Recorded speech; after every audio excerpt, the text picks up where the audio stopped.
Hello, this is John from the Haunt Informer, And I'm Glenn from Fall Ritual.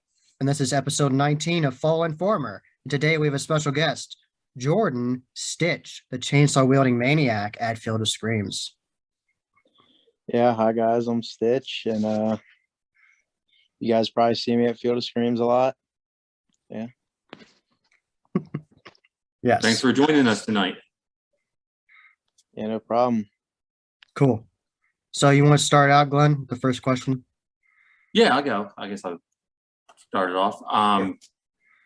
What got you into haunts and the whole being a haunt actor? What started all that for you?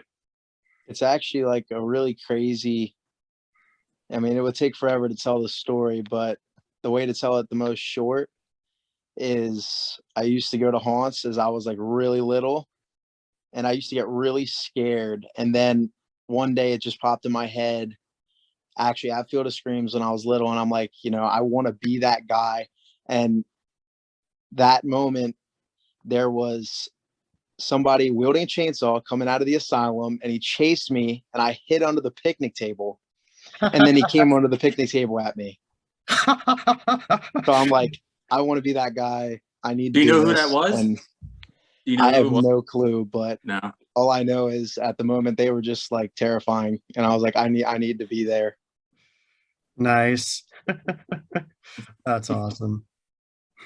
So how long have you been at Field of Screams now?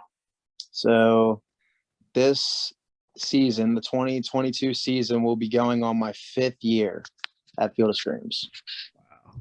That's a while. So I've been there a total of 4 years so far. Okay. Gotcha.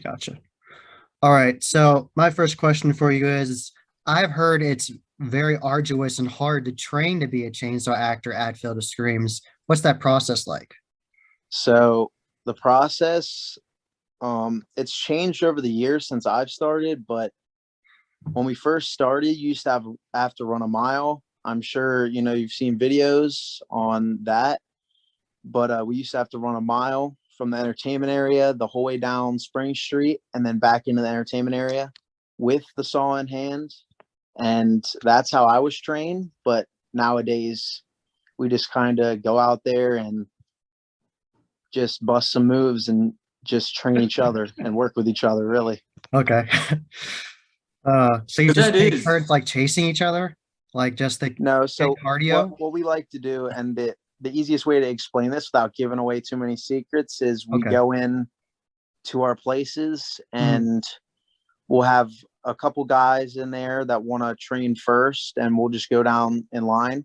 And then the rest of the people, we'll walk through as customers, and we'll just bang it Okay. out and get some training in just to get those summer cobwebs knocked off. So Gotcha. Okay, cool. because you do need that. I mean, I've said in my reviews multiple times, I've seen chainsaw actors chase people all the way out to the parking lot. yeah, I mean, you So, really need that beginning of the year or beginning of the season practice in, or you're gonna die out in the middle of the season. It's not for everybody, but for the people it is for, you really know that it's for you.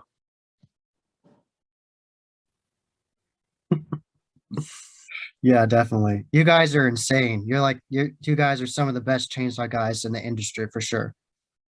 Yeah, So I mean, we definitely try, but it takes a lot of preparation to do what we do.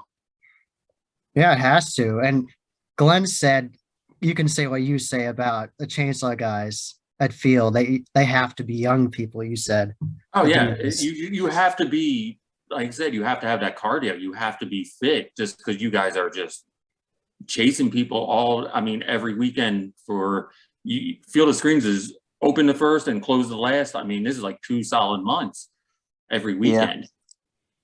Now, what is that like though? Like when you can anyone get a chainsaw position, or like you have to So try? it's it's actually a pretty prestigious position, and it's been that way for many years.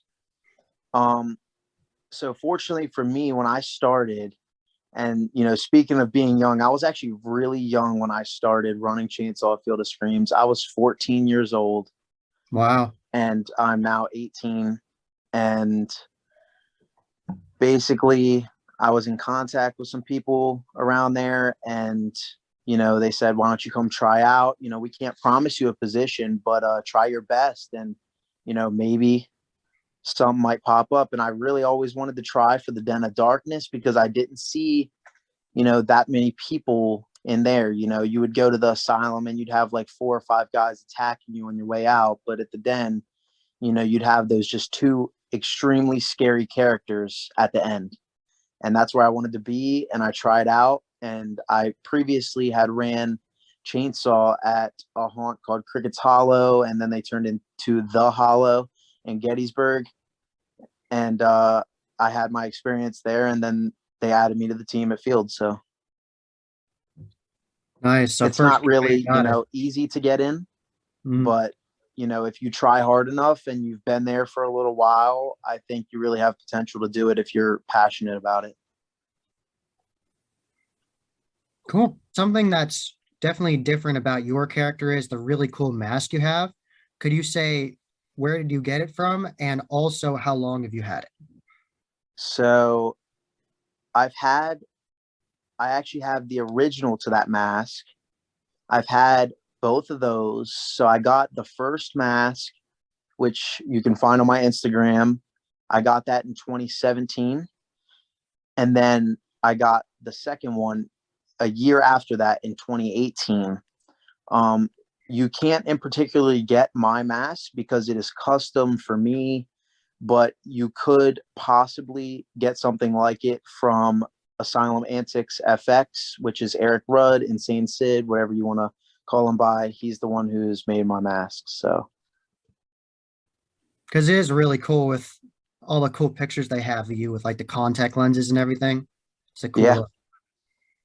Was that like an inspiration? Did you draw inspiration, or did you just pick that So one? I Or mean, it's I seen other actors, with that butcher look, but I wanted to go out of the box. There's some actors out there that like wearing silicones, then some that like wearing latex. I just preferred, the hard face mask, especially because, many haunt actors, if they end up watching this, they will know that if you're a chainsaw actor, at some point in time, you will be punched in the face and you need something to protect your face. So, I went with the hard face. I liked it. It was a solid and it just fits tight to your face. And, I really always like that. So have you been punched in the face? I have. I've been Wow. punched in the face. I've been shoved. I can't really say everything else that has happened to me because, it's just something that you might witness on one day. But, being a chainsaw actor, it's not just physically demanding, but you also, might get assaulted a couple times. It just happens. That's unfortunate, man. That's I crazy. didn't even think about that. Like considering with the mask, I didn't even think about having to protect your face. Wow, Yeah. man. People are crazy. So the punch scare actors. All right. So another question I have for you is obviously there's more than one technique to scaring people with a chainsaw. You can hide different places, you can come at their feet, all kinds of different ways. So I wanted to know, what different techniques do you use to scare people with the chainsaw? That's actually a great question because I use just about every technique you could think of to scare people with my chainsaw. And I really try, if I can, to find the person that's going to be the most scared. And then that will help me judge the rest of the group. And then I can take all of those techniques and I can add them, from different spots. I'm not going to tell anybody where at in the room, but when you walk into the room the first time, if it's a bigger guy, he's going to be that startle scare that he doesn't see coming. He doesn't know where you are. And I usually use that for every group, but then I use some, gross out looking scares too. But, I would come out of nowhere and, come at you very aggressively. And then I'll move back and see, if the rest of the group wants to run or they want to stay for a little while. And you can just, add some different combinations in there. You know, I might pop into a back room and then pop around the side and come in between a body at you. You don't know. I mean, I can add all that stuff. You know, I can go at their legs, or sometimes, you know, depending on the person, I might be able to saw them, you know, across the back, and it'll really just give them a good jump. So, Awesome. Because the last time I was at Phyllis Screams and I saw you guys in the den, you guys were killing it during the creepy Christmas event. You're going insane. yeah. And I mean, you know, depending on the occasion, I might use, you know, we have bars with our logo on it that are, you know, sort of padded, but, you know, depending on the occasion, how slow a night might be, I might throw a bear bar on there and use it on the floor and make it spark on the floor as well. So, That's awesome. Sparking, nice. Great. Now, does it take you long to get into character once you're there? There's real no makeup you gotta do, right? You just throw on the mask, kind of get ready, kind of get hyped up for the night. well, What's so the process to get basically, ready? depending on the night, you know, I might have Mrs. Stitch or Brooke, whatever you want to call her. I'll go up there some nights and I'll have her do some, you know, cuts or makeup on my arms. Or one night I might just throw some gauze around my arm and charcoal powder all over my arm and then put some blood on my arm. And then I'll, like, what I do for underneath my mask to show less of the skin and more of the mask, let that pop. I just, you know, charcoal up my eyes, you know, put some contacts in to really, you know, make my eyes pop so they stand out. And I'll put some around my mouth too, so, you know, you don't see all that skin feature. But with getting into character, it doesn't really take too long. I mean, as soon as I'm out of the costuming building, and, you know, during that time, you know, I take the time while I'm helping everybody else get into character, because I sign out costumes and masks and props and stuff like that to people. Okay. While I'm doing that, it helps me, you know, develop what kind of character they're going to be that night, you know. And then when I get out of there, I go up to the building. As soon as I put my mask on, I'm instantly in character. And, you know, all you can really call me by is Stitch at that point until, you know, that mask comes off. That's cool. It's like a transformation. Like it's Yeah. a different mentality takes Yeah. over. Okay. Interesting. How long of a night is it for you from once you get there to when you leave? Because that's something I don't think people really know, like how long of a night it is for Yeah. you. So, you know, if you work on the FX crew, you know, the costuming and stuff like that, you could be there as early as 11:30 to 12, like noon. Wow. And you might not get out of there cleaning up until, like, you know, on a less busy night where tickets may close at 9:30 or 10 o'clock, you still, you know, there's been some nights where I haven't gotten out of the FX building cleaning everything up until like 3 or 4 in the morning. Wow. So, you know, you show up, you sign all that stuff out of there, and then you go up, you act, and then you come back down and you pretty much do it all in reverse. You take the makeup off, you sign the costumes back in, you clean up a little bit, and then you can, you know, go home. So you're talking like a 16-hour day pretty much. Yeah, pretty much almost every night. Wow. Wow. That's insane. Yeah. That's why to me haunt actors are unbelievable what you guys do. And it's just unbelievable that you can go that long every weekend for like a good solid 2 3 months. It's unbelievable. Yeah, I mean, it is like next level, you know. If anybody's, you know, looking into acting at Field of Screams, you know, you're definitely going to want to prepare mentally for it, because, you know, like I said, you don't know what customer is going to walk through that door. You know, you might be punched, you might be assaulted, but at the same time, you got to stay in character and keep the show best for the people who are there to enjoy it. Yeah.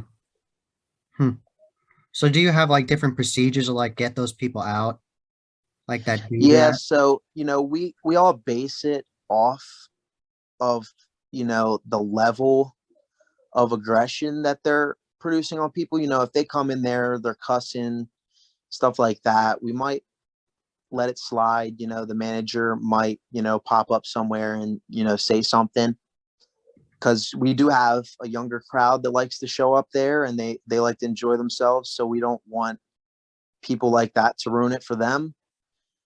But if they're in there, you know, kicking, punching props, assaulting the actors, you know, we'll have, you know, whatever actor that happened to go outside, and, you know, people like me and the other chainsaw guys and the managers will go through the building and find the person and handle the situation.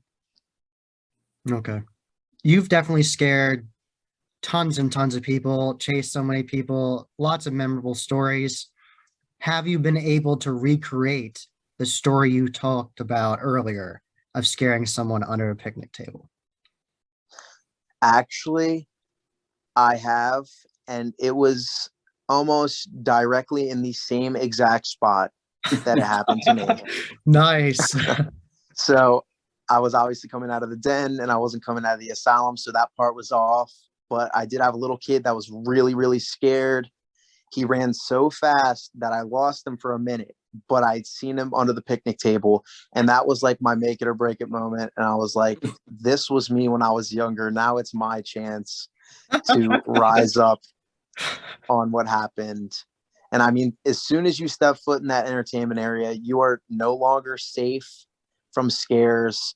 They will come from every corner and any place you could think of, and some places you wouldn't think of. And that's until you leave. So, you know, we may have some slow nights, or we may have, you know, little actors on some nights, but the people who are always there every night will give you a good show. Yes, definitely. Every single time I've gone to the Field Screens, it's always been a lot of fun. So, and you always know you're going to get a good end with the Chainsaw Guys, whether it's the Asylum or Den or even Nocturnal now. Yeah. I mean, the guys out in Nocturnal, they've been training really hard and doing a good job. And, you know, it may be somebody different every night, but whoever gets put in there always does a really good job, you know, in every attraction. You know, all the guys, you know, we work as a team and we work really hard. We stay communicated, you know, as best as we can. And yeah, we just scare the heck out of people. And you're all friends, right? All the Chainsaw Guys are friends, like Hayride and everybody's friends. Yeah, we all get along. You know, we may have, you know, some bad moments, but, you know, it's because we do the same thing every single night. We see each other every night, you know, so it's just destined to happen. I just think it would be funny afterwards. Like you've scared people for hours. You've taken all the makeup off, all costumes off. You're back to just your normal self. You're back to Jordan. You're not Stitch anymore. And then you all go to like a diner with like fake blood on your arms. Yeah, I mean, so we've actually done that before, but it wasn't necessarily acting. So we've done that, you know, for like parades and press stuff. We all get in character. We're all scary. We're screaming at people during the parades, throwing candy at them. And then during a one parade, we went right like a few minutes away to Round the Clock Diner, and we go in there, and we had to call ahead of time because we knew as soon as we showed up with the big trailer and the big Field of Screams truck, you know, people are going to be like, all right, what's going on? And we called ahead of time. We're like, hey, we've got about, you know, 25, 30 people coming in here from Field of Screams, and you guys better be ready because we're coming into makeup. Some people wearing masks still, like silicones that just are so hard to take off. They just leave them on. Some people going in there in full clown makeup and costume and everything. And you can be in character really wherever you are when you act at Field of Screams. That's great. Are you guys like known around town? Like, you guys like, oh, Field of Screams coming, you know, like is Field of Screams like a big thing, like around town, like around? Yeah, absolutely. You know, like, especially for, you know, not people that come out might know, but we all end up going over to Rutter's afterwards and getting some good food. And Rutter's is so like kind, you know, letting us come in there and order food such at a late time. And they work really hard over there too. But even though with Round the Clock Diner, you know, they're very familiar with us. We've went in there several times. So, you know, around town, I can definitely say that our name is known. Nice. So you have your like own community of people that know you. Nice. Do you guys do anything outside of Field of Screams as like a team, kind of like parades or anything like that? Like parties, it could range from we do go-karts and laser tag and water tubing, like white water tubing. And we might go to the movies, all these things, would be your sense of pay. So they do give us, that reward. And we have a end of the season banquet. And like before the season starts, we'll have like a kickball cup and we all go out there and we play like dodgeball and kickball and all that kind of stuff just to, get in the feel, being at our second home, whatever you want to call it, and just having some fun before we get back into working hard again. To end on the volunteer part, if you're just really passionate about acting and you want to have a place to fit in, a lot of us use it as therapy and stuff like that. So we all, try our best. There may be some people there you don't like, but we all try our best to be a family out there and just have fun together. But the stuff that we do outside, it can range from parades to delivering the press kit at ABC News, I think it is. Or, I just did something not too long ago with Fox 43 at like, 4 a.m. in the morning. And that's talking like, you either get up really early or you stay the night at field to, deliver that extra for the people that want to know more or see more. And, we got out there and we were, filming from like that early in the morning to like 4 in the afternoon, just for the news. So we do all kinds of things together outside of the Halloween season for sure. Awesome. So I've seen that your costume definitely does change and your makeup changes for the different off-season events. And what has been your favorite alternative to your mask with makeup over the off-season events? So, I mean, that would be a really hard decision for me, but if it really boiled down to it, I really liked when I got makeup done for the St. Patty's event, just like how the makeup was done on me with like the streaks going down my face where it looked like I got scratched with like green, and I had my contacts in, and I just made a costume that like I didn't even know it was going to happen. I just knew that we had an idea of a makeup look, and the costume just worked absolutely perfectly with it. So Great. Now, definitely tell everybody about your costume company. Definitely tell everyone. yeah, so I have a costume company that I run called Stich FX Studios. I make costumes. I make props that range from, plastic rubber knives. I can make the real thing. They're just not sharp, of course. I can, I'm just starting now to formulate a way to do a mold, and I'm going to be doing some burlap masks, clown, scarecrow, stuff like that. Nobody's heard anything or seen anything. So this is the first time anybody's ever hearing anything about this. And then I also have a co-joined company for costume making and stuff with Mr. Crowley, FOS, the Hayride Chainsaw guy. We have this company that we are now starting to formulate up called Macabre Gore FX. We're really taking that to the next level. When I'm at home, I work on, costumes for people that send me in orders. Like right now, I have like a little over 14 orders for stuff. Wow. You already got 14 orders. That's insane. Yeah. I've got, people that hit me up daily. Can I give you some clothes and can you make me something cool out of it? Of course. And then when I'm at field, I'm there making costumes for everybody there and distressing props with Tyler and a few other guys there, which Tyler is FOS Grim. So we work together there too. Nice. So mobile chainsaw actors are coming together and making their own makeup and costume company, right? Yeah. That's amazing. And I've seen some of the pictures of your work that you're sharing on Instagram, and it looks really cool. So yeah. what are your top 3 haunts that you would love to check out? Okay, that's actually a great question because, we're at Field of Screams year round, so we don't really get much opportunities to check out haunts. But when we do, like during the 2020 season, we did a haunt visit to Bates Motel. We do that. That's also another incentive for, staying the whole season. We get to do a haunt visit at the end of the season. We did Bates Motel. And then this previous year, we did Legends of the Fog. But me personally, there's a couple haunts that I really, really want to check out, like Penhurst. I've actually never been able to go there. Oh man, it's Just really cool. been so mixed up with, working on costumes and acting and stuff like that. And I really want to head out to Brighton Asylum. Me and a couple other Field of Screams actors did a little thing for them up there during the summertime. They asked us, they had like something that started really early, and they were open, and their owner asked us if we could come out and act for them, and we said sure.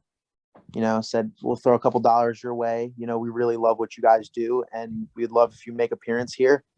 They tagged us in every picture they got of us, of course, and it was a great experience. But I've never actually got to experience the haunt itself, which I know is really good. I've been in contact with their main actor Frankie for a long time, and yeah, those are probably my top 2 that I really want to visit. Awesome. You're going to be at the Valentine's Day event? Absolutely. Just doing a Valentine's Day? I'll be there from the beginning of the day, the whole way till the end of the night. So if anybody comes out, you will definitely be seeing me in the den. Awesome. You do all the off-season stuff? I do everything during the season, off season, whatever it is at Field of Screams, I'm there. Yeah, you Awesome. can't escape the clutches of Stitch. Yeah. Oh man, and just because you get away from one chainsaw actor doesn't mean you're gotten away from all of them. Because yeah, I like to tell a lot of people that, because I've had a few people over my years there messaging me, telling me, is it scary? What's going to happen? I said, well, I'd ruin it for you if I told you, because I know every secret. And so I said, why don't you come and find out for yourself? You won't be disappointed. And you may escape the chainsaw guys in the hayride, the den, and the asylum, but in Nocturnal, for such of a tight space you have to go through, you absolutely will not escape them there. So, you might get hit by people in the other attractions, but Nocturnal is one place you will 100% always get confronted with a chainsaw. nice. And of course the den too, you will not get past me. Yes. So I have been John from the Haunt Informer. And I'm Glenn from Fall Ritual. And this was episode 19 of Fall Informer. And definitely go to Field of Screams for their Valentine's event and all their other off-season events up to the actual haunt season, and see all the new cool changes they have, and watch out for Stitch and all his chainsaw-wielding maniac friends. Yeah, absolutely. Yes. And as always, happy hauntings.